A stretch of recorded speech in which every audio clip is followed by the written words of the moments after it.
تم زیادہ فنڈر بننے کی کوشش کر رہے ہو, آپ صلی اللہ علیہ وسلم سے زیادہ سخی بن رہے ہو. تو آپ نے تو اپنی نکاح پہ ولیمہ کیا ہے, ولیمہ پیغمبروں کی سنت ہے. بارات تو اس عربی میں بارات کا لفظ ہی نہیں ہے, اتنی فصیح و بلیغ زبان کے باوجود بھی یہ لفظ ہی نہیں ہے. تو یہ بڑی معاشرے میں جو ہے نا اس کی ضرورت ہے. یہ تو حکومت کر سکتی ہے, حکومت تو نہیں کرے گی, وہ تو کرنے کے کام نہیں کر رہی, جو نہیں کام کرنے کے وہ کر رہی ہے. وہ تو ہمیشہ سے حکومتوں سے تو ان سے تو زیادہ توقعات لگانی نہیں چاہیے نا. حکومت تو جو اچھے کام کرے بس اپریشیٹ کرنا چاہیے, یہ والا کام آپ نے بہت اچھا کر لیا ہے, اچھے پھر بھی نہیں ہے آپ نے یہ. میں بھی جب کبھی حکومت کی تعریف کرتا ہوں نا تو میں یہ کہتا ہوں یہ کام گورنمنٹ نے بڑا اچھا کیا, بس اس حد تک. یہ کبھی میں نے نہیں کہا کہ گورنمنٹ بہت اچھی ہے, یہ میں اتنی بڑی ذمہ داری کی یہ بھی نہیں کہتا کہ گورنمنٹ بہت گندی ہے. بھئی یہ اچھی بری کی ٹھیکہ ہم نے تھوڑی لیا ہوا ہے, تو اللہ بتا دے گا کون اچھا. ہم تو یہ کہہ سکتے ہیں یہ والا کام کیا ہے, بہت اچھا. تو اس کی وہ ایک لطیفہ اکثر میں سناتا رہتا ہوں, دوبارہ سنا دیتا ہوں. تو جب میں تعریف کیا کروں نا فلاں وزیر اعظم نے یہ تقریر بہت اچھی کی ہے, یہ فلانا کام بہت اچھا کیا, تو مطلب ہوتا ہے یہ کام بہت اچھا ہے. باقی خود کون بہت اچھا ہے نہیں ہے یہ تو اللہ آخرت میں فیصلہ کرے گا. ہمیں کیوں فتویٰ کسی پہ لگائیں کون اچھا کون برا. اچھا بھی ہو سکتا ہے, برا بھی ہو سکتا ہے. تو وہ ایک آدمی تھا نا, اس کی بیوی اس کو اچھی نہیں لگتی تھی.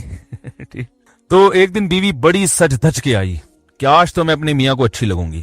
بڑا زیور پہنا اور اس نے بڑے شاندار خوبصورت کپڑے پہنے, دوپٹہ بھی بڑا اچھا. تو بیگم سے کہہ رہی, شوہر سے کہہ رہی ہے بیگم کہ یہ میرا دوپٹہ کیسا, کہہ رہے بہت اچھا بھائی, ویل ڈن, بڑا زبردست. اور بیگم یہ چوڑیاں یہ بھی تمہاری بڑی اچھی ہیں, ساڑی بھی بڑی اچھی پہنی ہوئی ہے, ایک ایک چیز کی تعریف کر, میک اپ بھی بڑا اچھا. کہتا ہے پھر اچھی پھر بھی نہیں لگ رہی, ساری چیزیں اچھی ہیں مگر تو اچھی پھر بھی نہیں لگ رہی. تو گورنمنٹ تو اکثر اچھی کہاں ہوتی ہیں, کام کچھ اچھے کر لیتی ہیں تو اس میں کہہ دینا چاہیے. تو اللہ کرے کچھ اچھا کام گورنمنٹ یہ کر لے, جہیز پہ پابندی لگا دے.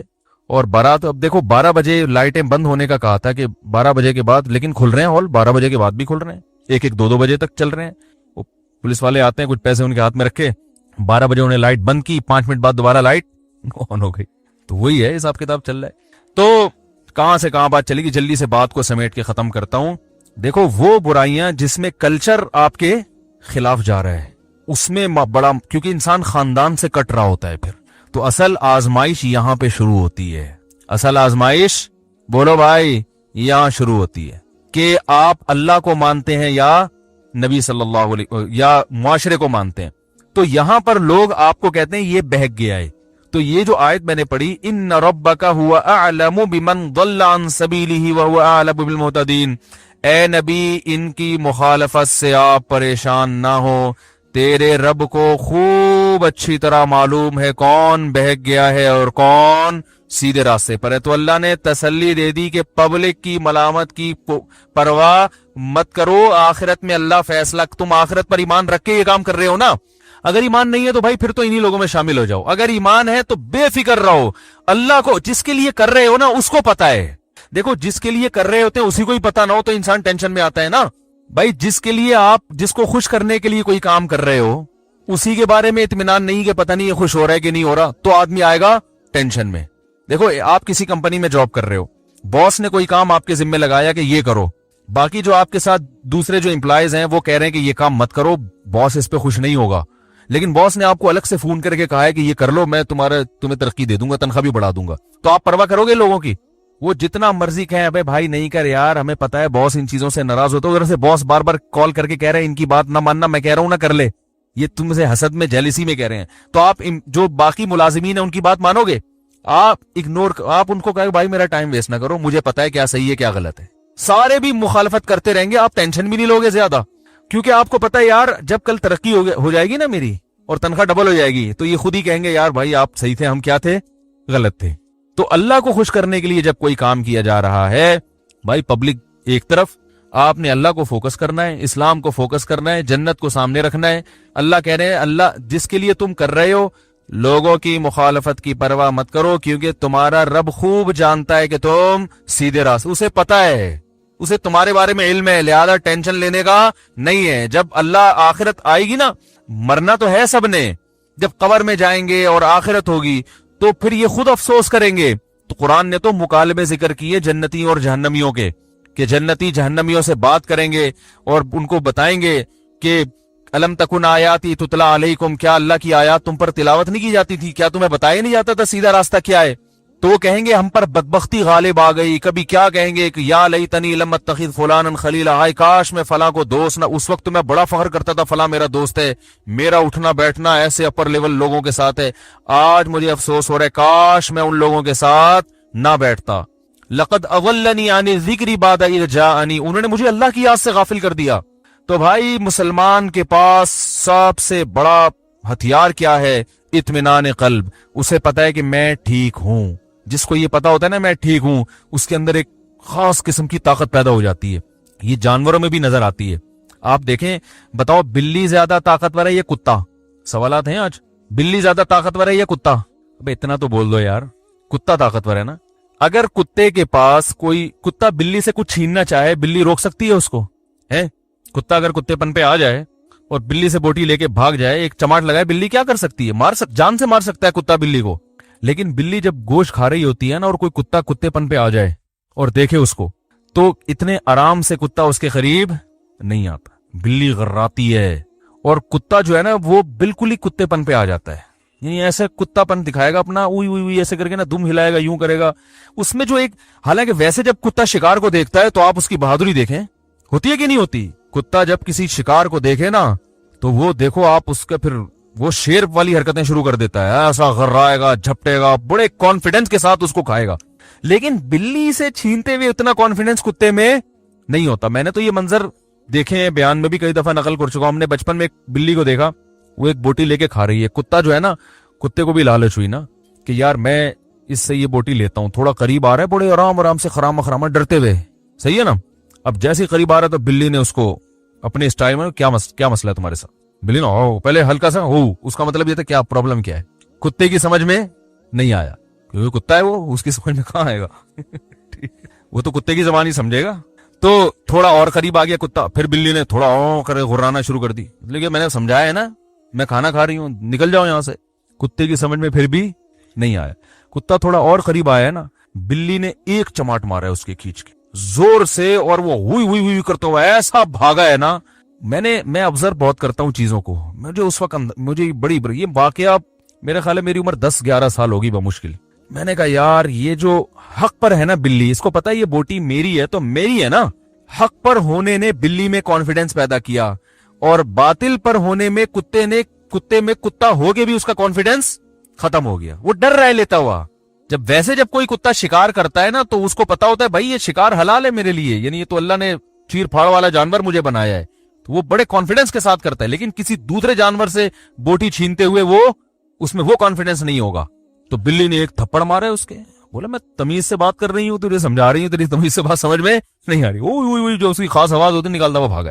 تو جب انسان کانفیڈنس ہوتا ہے کہ میں درست ہوں, میں صحیح ہوں, پورا معاشرہ کیسا ہی طاقتور کیوں نہ ہو, تو انسان کو اس سیدھے راستے پہ چلتے ہوئے جو موٹیویشن ملتی ہے نا, جو چیز موٹیویٹ کرتی ہے وہ کیا ہے, اس کا حق پر ہونا. کہتا میں ٹھیک ہوں. اور باطل چاہے وہ کتنے ہی دلائل دے رہا ہو, کیسے ہی آنکھوں میں آنکھیں ڈال کے بات کر رہا ہو, اس کے اندر جو ایک احساس جرم ہوتا ہے کہ ہم غلط کر رہے ہیں, یہ احساس جرم اس میں اور کانفیڈنس کو ختم کر دیتا ہے. وہ بھیگی بلی بن کے بس بھڑکیاں مار رہے ہوتے ہیں اوپر سے. ہمارے ایک دوست تھے